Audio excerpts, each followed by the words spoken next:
El tema que voy a abordar es los desafíos de las Naciones Unidas frente al COVID-19. Quisiera iniciar señalando que las opiniones que compartiré son exclusivamente a título personal. El secretario general de las Naciones Unidas, Antonio Guterres, ha calificado a la pandemia de la enfermedad por coronavirus de 2019, y cito, como la mayor prueba que el mundo ha enfrentado desde la formación de las Naciones Unidas, que tendrá profundas consecuencias sociales, económicas y políticas, incluyendo en relación a la paz y seguridad internacionales. Fin de citación. En ese contexto, a continuación presentaré lo que, en mi opinión, son 7 desafíos de las Naciones Unidas frente al COVID-19, teniendo en cuenta los 3 pilares de la organización: paz y seguridad, desarrollo y derechos humanos. Primer desafío: renovar el multilateralismo. Mucho se ha hablado del retroceso del multilateralismo y del derecho internacional, el orden internacional fundado en normas, principalmente en torno al Brexit y a la denominada vuelta al nacionalismo, el populismo y el proteccionismo. Sin embargo, si bien la crisis es anterior a la pandemia, es claro que esta la exacerba. A diferencia de lo que ocurrió, por ejemplo, con el auge del Estado Islámico, Daesh, en 2014, o el brote de la pandemia del ébola, la comunidad internacional está hoy muy dividida y carece de un liderazgo claro. Ello se manifiesta en una inadecuada reacción al COVID-19 al no haber logrado hasta ahora un consenso con otras naciones para dar una respuesta basada en la unidad, la solidaridad y la cooperación multilateral. Superar esta crisis del multilateralismo es pues el telón de fondo en el que las Naciones Unidas debe actuar. Segundo desafío: lograr una respuesta coordinada del sistema de las Naciones Unidas.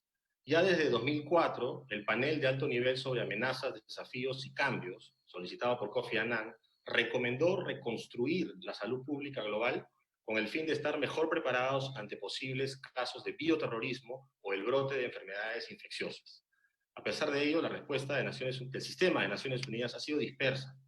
Es cierto que la Organización Mundial de la Salud, agencia especializada de la ONU, que juega un rol crucial en este tema, ha reaccionado conforme a su constitución y su reglamento sanitario internacional, revisado en 2005, determinando, por ejemplo, el 30 de enero, la emergencia de salud pública de importancia internacional, y posteriormente, el 11 de marzo, la pandemia.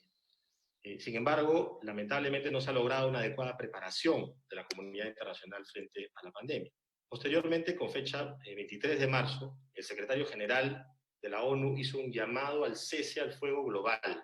En él señaló, cito, es hora de poner en cuarentena a los conflictos armados y centrarnos juntos en la verdadera lucha de nuestras vidas. Fin de citación. Este llamamiento, por cierto, fue oportunamente complementado el 9 de abril último con otro en el que se insta a los gobiernos a tener muy en cuenta los derechos de las mujeres y las niñas en sus esfuerzos contra el COVID-19. La Asamblea General de Naciones Unidas, por su parte, como lo anotó Alberto hace un momento, también ha adoptado una resolución, la resolución 74/270, hace pocos días, en la que reafirma la Asamblea su adhesión a la cooperación internacional y al multilateralismo y su firme apoyo central al sistema de las Naciones Unidas en la respuesta mundial a la pandemia de la enfermedad por COVID-19. Tercer desafío: superar la parálisis del Consejo de Seguridad. Como sabemos, la responsabilidad primordial del Consejo es el mantenimiento de la paz y seguridad internacionales. Ya desde el año 2000, el Consejo incluyó por primera vez en su agenda el tema de la pandemia del HIV-Sida, pero no fue hasta la resolución 2177 de 2014 en el que el Consejo determinó por primera vez que el alcance sin precedentes del brote del ébola en África constituye una amenaza a la paz y seguridad internacionales. En otras palabras, declaró que una cuestión de salud pública podía ser un tema en la agenda del Consejo y objeto de una resolución. Claro que existen diferencias significativas entre el ébola y el COVID-19. La letalidad de la primera, el índice de propagación de la segunda, el alcance más restringido del ébola solo al África Occidental, etc. Pero se espera que en los próximos días, en todo caso, esperamos que en los próximos días el Consejo se pueda pronunciar a través de una resolución. Parece ser que la actual parálisis se debe a la divergencia entre los países permanentes del Consejo de Seguridad sobre el origen del virus. En tal sentido, existiría una propuesta francesa que se viene discutiendo al más alto nivel para endosar el llamamiento al cese al fuego hecho por el secretario general, así como una propuesta alternativa de Túnez, actual miembro no permanente del Consejo. En cualquier caso, ¿qué podría contemplar esta resolución, además de endosar el llamado al cese al fuego del secretario general? Por ejemplo, en mi opinión, podría ordenar el reparto de información y la ayuda humanitaria, podría dotar de fuerza obligatoria a ciertas recomendaciones de la OMS, o incluso podría disponer el levantamiento de algunos regímenes de sanciones que dificultan el acceso de ayuda humanitaria. Esto me lleva al cuarto desafío: prevenir el impacto de la pandemia en la acción humanitaria. El COVID-19 tiene un impacto sin precedentes en todos los países. Aquellos que ya tenían crisis humanitarias o afectados por desastres naturales y por cambio climático son particularmente vulnerables y están además menos equipados, obviamente. Ante ello, el secretario general anunció a fines de marzo un plan global para la respuesta humanitaria frente al COVID, presentando como una verdadera necesidad para la seguridad sanitaria de la salud global. Cabe recordar que los principales conflictos contemporáneos incluyen a Siria, Yemen, Libia, la República Centroafricana, la República Democrática del Congo, Sudán, Sudán del Sur, Somalia o Myanmar. Se trata pues de situaciones y poblaciones sumamente vulnerables que ya padecían penurias antes de esta pandemia y que verán su situación gravemente empeorada. Mención aparte merecen también las propias operaciones de mantenimiento de la paz, que, por cierto, ya están evaluando, por ejemplo, qué funciones y actividades operativas son críticas, esenciales y deben continuar, cuáles son importantes pero pueden ser adaptadas y cuáles pueden suspenderse, ¿no? También entiendo que la rotación de tropas de las organizaciones de mantenimiento de la paz han sido suspendidas hasta el 30 de junio. Quinto desafío: garantizar el pleno respeto a los derechos humanos en tiempo de emergencia sanitaria global.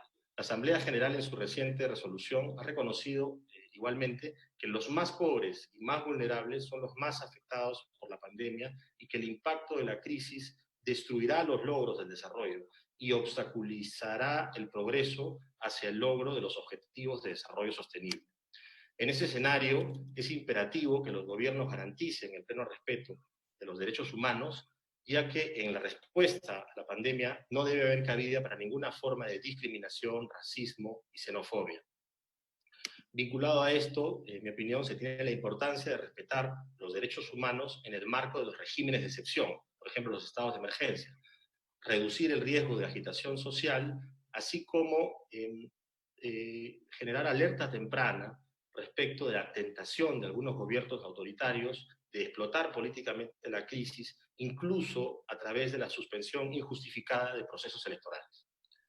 Sexto desafío, en mi opinión, el rol de Naciones Unidas en la solución de controversias. Además del rol de la ONU en cuanto a la mediación y buenos oficios que conocemos, está el posible rol de la Corte Internacional de Justicia, órgano judicial principal de las Naciones Unidas. En el ámbito académico, he podido ver en las últimas semanas y días que se viene debatiendo la posibilidad de llevar a un Estado que no haya cumplido con la obligación de notificar oportunamente y compartir información con la OMS y establecer su responsabilidad internacional ante la Corte. Más allá de la circunstancia procesal judicial, de la falta de jurisdicción o de los méritos de una posible invocación de jurisdicción, también esto acarrearía sin duda consecuencias políticas al Estado o estados que decidieran aventurarse en tal empresa. Al hablar de la Corte y de la OMS no puedo dejar de mencionar y recordarles a aquellos que están más interesados en el derecho internacional que en los años 90 la OMS, la Organización Mundial de la Salud, trató de solicitar una opinión consultiva a la Corte sobre los efectos en la salud de las armas nucleares. Ello fue rechazado por la Corte, que consideró que no tenía la OMS las competencias para solicitar ese tipo de opinión consultiva. Y posteriormente fue, como recordarán, la Asamblea General de Naciones Unidas la que solicitó esta opinión, y la Corte en 1996 emitió su pronunciamiento respecto de la amenaza o uso de armas nucleares y el derecho internacional. Séptimo y último desafío, considerar posibles iniciativas para la reforma de las Naciones Unidas. La comunidad internacional ha venido discutiendo la reforma de Naciones Unidas por los últimos 20 años, por lo menos. La pregunta y el verdadero desafío con el que voy a concluir mi presentación es si es que el mundo que emergerá después de esta crisis, que sin duda estará permanentemente alterado, podría generar las condiciones para un proceso de reforma diferente. Sabemos que esta crisis encontró a la comunidad internacional con determinados vacíos de poder y con determinados esfuerzos de liderazgo. Ello, a mi juicio, puede ofrecer una gran oportunidad al cambio. El mundo que se viene no será un mundo en el que la principal amenaza sea Al-Qaeda o el Estado Islámico, sino el cambio climático, las pandemias, la contaminación marina, el auge de nuevas tecnologías, etc. Considero que asistimos, pues, al inicio de un nuevo estadio en las relaciones internacionales, ¿no?, que empezó con esta pandemia, con efectos sin precedentes y con un impacto devastador en los medios de vida de las personas. Sin embargo, considero también que dicha crisis causada por el COVID-19 puede mitigarse y resolverse con cooperación y solidaridad de las Naciones Unidas. La ONU cumplirá en 2020, este año, 75 años desde su fundación, y tomando en cuenta la legitimidad que le da su membresía general, su capacidad de convocatoria y su expertise y presencia en el terreno, creo que hay grandes oportunidades para seguir fortaleciendo. No olvidemos, finalmente, como dijo un ex embajador de Estados Unidos ante Naciones Unidas, Henry Cabot Lodge Jr., cito, las Naciones Unidas no fueron creadas para llevarnos al cielo, sino para salvarnos del infierno. Gracias.